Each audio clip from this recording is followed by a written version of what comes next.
In this video, I'm going to demonstrate two different problems you may run across when doing your first MathXL homework assignment. The first is finding the 6 trig functions given a right triangle and 2 of the sides. And I will also demonstrate how to find the 6 trig functions if you're given just one trig ratio. Here is an example of a homework problem you'll be asked on your homework assignment. A right triangle is given and the lengths of 2 sides are given, and you're also given an angle theta.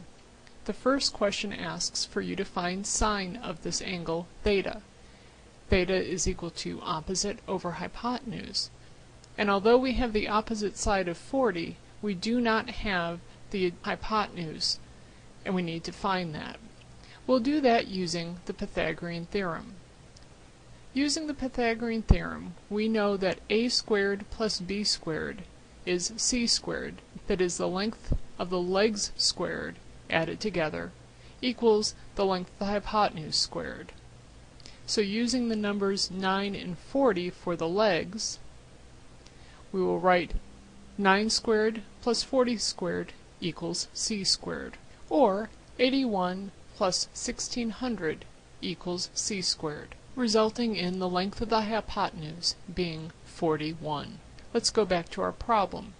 If sine of theta is opposite over hypotenuse, and we know the hypotenuse length now is length 41, then we can simply type in, using the fraction bar off to the side, that the sine of theta is 40, the opposite, over 41, the hypotenuse. Similarly, cosine of that angle theta is equal to the adjacent side over the hypotenuse, or 9 over 41. For tangent, we actually didn't need to find the length of the hypotenuse, since that is just the opposite side over the adjacent side. The secant of theta, we remember secant is the reciprocal of cosine. So the secant of theta is equal to the hypotenuse, 41, divided by the adjacent side, or 9. And the cosecant and the cotangent are found in similar ways. In this example, however, you're not given a right triangle. Instead, you're given one of the trig functions and the ratio associated with it. For instance, this problem gives us sine of theta equals 7 over 25, and we're supposed to find cosine theta and tan of theta. Well, in order to do this type of problem, we need to go back and build a right triangle from this trig function.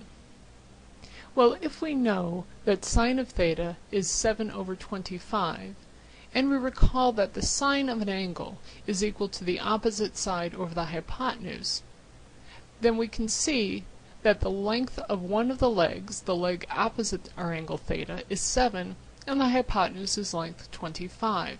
As before, we have a missing side. This time, the missing side is the adjacent side, one of the legs of the right triangle.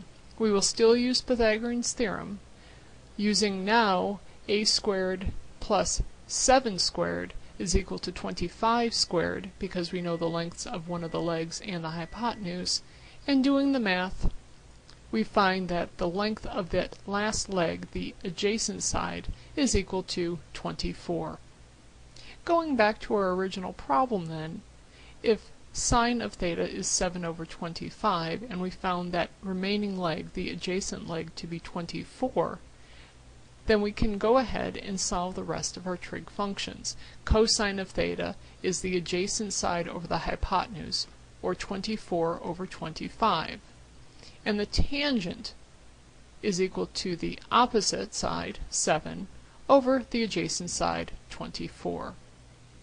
And the cosecant, secant, and cotangent are all done the same way. We've done two different types of problems. One where you're given a right triangle and 2 sides, and the other problem is where you're given a single trig ratio and must come up with the 6 trig functions from that.